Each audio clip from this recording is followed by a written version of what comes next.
What's the matter, Vegan Gains? Struggling to find some relevance? Feeling a little salty? I got some salt for you. Sprinkle, sprinkle, bitch. Well, you didn't think I was going to eat some meat, did you?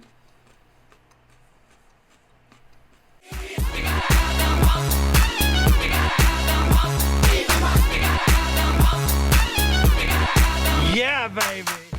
What's up, motivators? Welcome back. It's Kevin. This is Pure Bullfit. So last night around 2 a.m. I get a message from one of the members of the community telling me that another hit piece had been done on Jeff Cavaliere by none other than Vegan Gains himself. Who knew that guy was still alive? So let's see what this OG fitness shock jock has to say. But if I'm making a video about it, we can probably already guess how this went. Bit of a disclaimer, I don't have a problem with vegans or veganism, particularly if the choice is made on moral grounds. I actually have a lot of respect for that. It's not a choice that I am personally making, but for those who do it, particularly those who are doing it because they stand against animal cruelty and the conditions that animals tend to live in order to provide us with this abundance of meat that we experience in this society, I have a lot of respect for that. Respecting veganism, however, doesn't prevent me from giving you a euphemistic colonoscopy to help you remove your head from your own ass before you choke on your own bullshit. But before we go any further, I want to reiterate that it is absolutely necessary to evaluate, review, and critique peers in your industry. It is a necessary activity to make sure that those of us in this community are giving you the best quality information, that we are staying abreast with the latest information, that we're being honest and accountable to you. What is not okay is falsely representing the information or body of work of someone else in order to make it look like you have a valid argument or something to add to the conversation. And that's exactly what happens here in this 15-minute offering from Vegan Gains. He makes one grossly misrepresented statement after another and follows that up by pure conjecture on his part. Now, you don't have to take my word for any of this. I encourage you to go ahead and watch all of the videos below. All of the videos that he referenced, I provide the links to the full video from Jeff Cavaliere, and I provide the link to his full video. If you legitimately feel that I am being unfair or that I'm off base, hit me up in the comments below and let me know. So with that out of the way, let's get started. Jeff Cavaliere of Athlean X. He has a rather impressive fitness and sports-related science background. He's a physical therapist and strength coach who works with professional athletes, including the New York Mets, and his education includes a master's degree in physical therapy and a Bachelor of Science in Physioneurobiology and Pre-Medicine from the University of Connecticut, and he is a certified strength and conditioning specialist with the National Strength and Conditioning Association. Well, this starts off better than Blaha, the low bar that is. At least he's acknowledging Jeff's long history, experience, and education. I'm going to explain why he doesn't know how to do his job. And then he fucks that up. And before some of you say, well, hey, don't you think you're a little out of place criticizing such a knowledgeable expert? Well, keep in mind that the third leading cause of death in the United States is medical misdiagnosis. So even experts can be wrong sometimes, and sometimes they're so wrong that it actually kills people. No, it's not, and that has nothing to do with Jeff Cavaliere. He's not diagnosing anyone. You're conflating a medical doctor making a mistake with Jeff Cavaliere and your claim that he's not a good strength coach. The third leading cause of death in the US is actually unintentional injury. You know, like the head injury you must have suffered before deciding to make this video. Vegan Glaze, this is exactly how you get videos made about you. You know, glaze, like he does over the actual substantive information so that he can sugarcoat some bullshit and feed that to you. And he skips over just some basic fundamental training principles, and he misunderstands some of these training principles. Does he? Do tell. I can't wait to hear this drivel. If you take a look at his website, he's worked with the New York Mets, he's worked with NFL football players, and that sounds very impressive, but it looks like his primary role with these athletes was to work as a physical therapist. We're only 2 minutes into this video, and that is the second fact that you have made up out of thin air.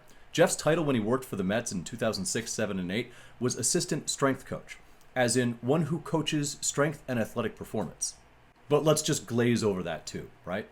Well, these professional athletes he was helping train, they're extraordinarily hardworking, they're genetically gifted, they're on steroids, so even with a bad coach, yeah, I'm sure likely they would see some progress and improvement. Whew, the balls on this guy. It must be all that soy protein. Look, since 2006, the WWE has had a strict anti-steroid policy that includes rigorous testing, and Major League Baseball for much, much longer. Now, it is absolutely true that many baseball players and wrestling personalities have used steroids in the past. But come to think of it, so have a lot of bodybuilders. A lot of vegan bodybuilders. But more to the point, you have absolutely no way of telling who has and who hasn't. So why would you do that?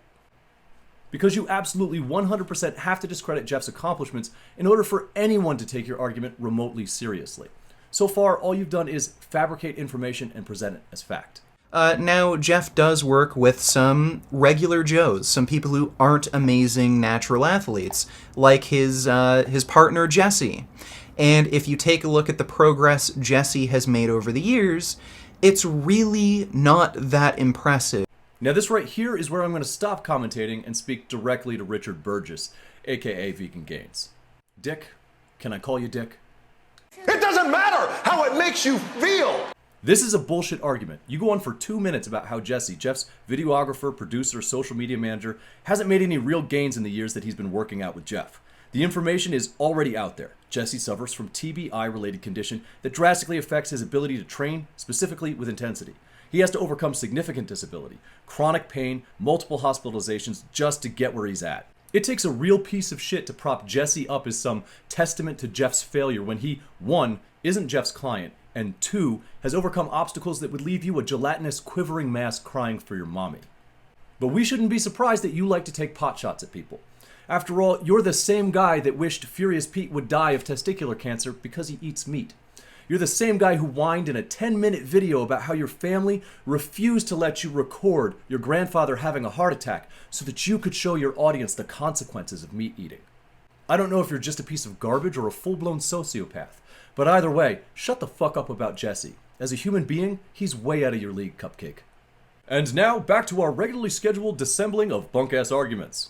We work overhead pressing into everything we do. There's a value when you're training athletes to be better and more explosive at training overhead with heavier weights. When you're trying to grow bigger delts, specifically hypertrophy your delts, your heavy weights are likely going to be the enemy.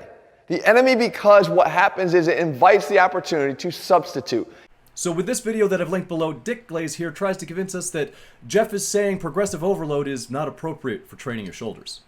But that's not it at all. In a video about how to make your deltoid fuller and thicker, Jeff Cavalier narrows the scope of the conversation down to training the medial deltoid through strict form in order to avoid compensatory involvement of the trap and anterior deltoid and muscles like that.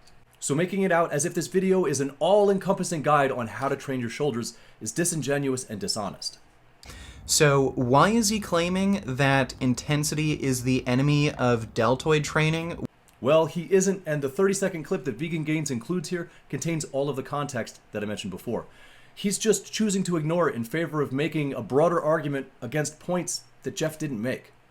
Weird how he'd say, yeah, heavyweight training, great for muscle growth, but you have to avoid heavy weights for training delts. Stupid. It is weird. It's almost like he didn't say any of that at all.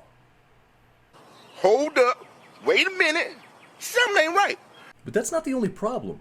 You see, you keep trying to call into question Jeff's knowledge despite his education and experience, and then you keep saying shit like this. So it's very difficult to perform lateral raises with a heavy weight and strict form just because you have such little leverage. Yeah, genius. That might be why he's making a video about it. You need a certain amount of weight to stimulate hypertrophy. Generally speaking, about 60% of your 1 rep max on a given lift is required to stimulate muscle growth. Dick, you really need to watch some shredded sports science videos on the subject, because right now you're just the other side of a shit sandwich from Chris Heria. Intensity is one way to recruit muscle fibers. Fatigue is another.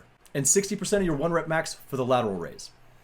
Determine your 1 rep max for the lateral raise. That may be the dumbest thing you've said in this entire video. You want to talk about inadvisable? Let's tacitly encourage everybody to try and figure out what their 1 rep max is for the lateral raise, thereby possibly putting everybody's shoulder at risk, you irresponsible asshat. You might want to up the dose on those B vitamins. I think you're losing focus. But to say that you should always avoid using heavy weight for whatever, shoulder movement you're using. He didn't say that. You literally made that up. Now you're trying to hold somebody responsible for a lie that you told about them. Look, I'm starting to wonder if you're legitimately stupid or you just think your audience is.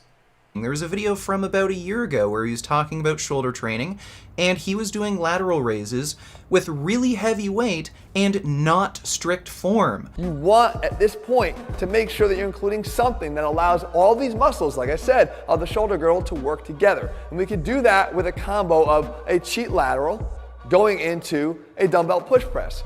And now this genius actually includes a video where Jeff focuses on heavy weights, cheat reps, and progressive overload. You know, all the things he just said Jeff doesn't believe in order to paint him as some sort of hypocrite. And all he managed to do was demonstrate he either doesn't understand the information or he's intentionally misrepresenting it. Either way, it's not a good look, Dick. Do you really think you build big shoulders like Jeff Cavalier by only using 10 pounds? It's ridiculous. No, and neither does Jeff, but you accidentally proved that already. Have diminished the importance of training volume, and he doesn't seem to have a complete grasp on what training volume is and how to incorporate volume into your programming. Need to do at all times is consider it in context along with intensity. Nah, he's spot on there. Once again, Jeff deliberately gives the context that you choose to glaze over and ignore so that you can have something to object to that he didn't really say. There is absolutely a correlation between increased volume and decreased intensity, and vice versa. Surely, at least we can agree on that. But where I disagree is that Jeff wasn't very clear in a few things. Just because you increase volume, that doesn't mean you decrease intensity.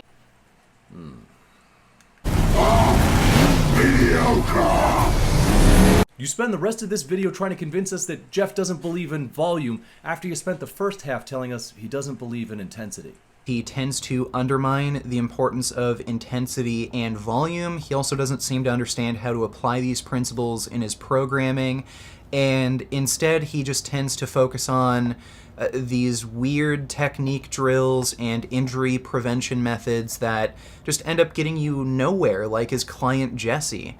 It just fascinates like beginner lifters when there's this dude who comes out of nowhere who has this weird educational background where he's a physiotherapist and he gives you all these weird technique drills and exercises, and it like, oh yeah, I've never seen that before, that's interesting.